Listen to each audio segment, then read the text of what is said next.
ഖബറിൻ്റെ ഉള്ളിൽ രക്ഷപ്പെടണോ, അവിടെ മുത്തുനബിൻ്റെ സഹായം അനിവാര്യമാണ്. സഹീഹുൽ ബുഖാരിയിലുണ്ടൊരു സംഭവം. ബീവി ഫാത്തിമ ബിൻത്ത് അസദ് റളിയല്ലാഹു അൻഹ. ആരാ ഫാത്തിമ ബിൻത്ത് അസദ്? റസൂലുള്ളാഹിന്റെ പോറ്റുമ്മന്റെ പേരാണ് ഫാത്തിമ ബിൻത്ത് അസദ് റളിയല്ലാഹു അൻഹ. റസൂലുള്ളാഹിക്ക് പാലൂട്ടിയ ഒരു ഉമ്മന്റെ പേരാ.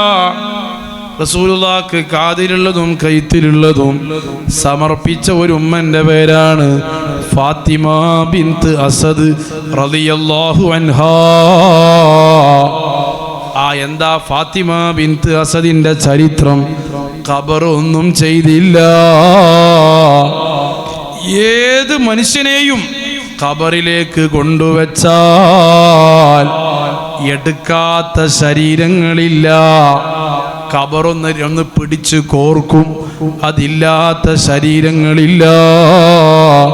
ഫാത്തിമ ബിൻത്ത് അസദിന് ഖബറൊന്നും ചെയ്തില്ല. എന്താ കാരണം എന്നറിയോ? ജന്നത്തുൽ ബഖീഇൽ ആ ഖബറങ്ങ് കുഴിച്ചപ്പോ അല്ലാഹുവിന്റെ റസൂല് ആ ഖബറിലൊന്ന് കടന്നിട്ട് എണീറ്റു. റസൂലുള്ളാഹിന്റെ സാമീപ്യം ആ ഖബറിലുണ്ടായ കാരണം കൊണ്ട് ഫാത്തിമ ബിൻത്ത് അസദിന് ഖബറൊന്നും ചെയ്തില്ല. അതുകൊണ്ട് പ്രിയപ്പെട്ട മുഅ്മിനീങ്ങളെ, എന്റെയും നിങ്ങളെയും പ്രതീക്ഷ അല്ലാഹുവിന്റെ ഹബീബിന്റെ സാമീപ്യമാണ്, മുത്തുനബിന്റെ തിരുനോട്ടമാണ്. അല്ലാഹു ആ രൂപത്തിലുള്ള ഖബറുകളായി നമ്മളെ ഖബറുകളെ അല്ലാഹ് ആക്കി തരട്ടെ. ഇടുക്കാമേറും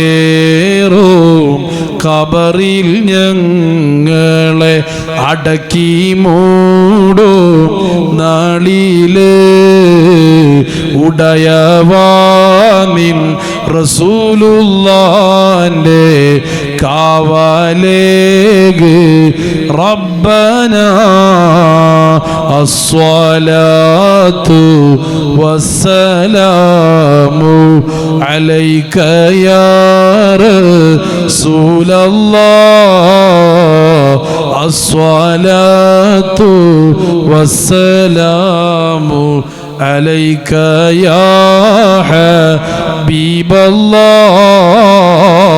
الله.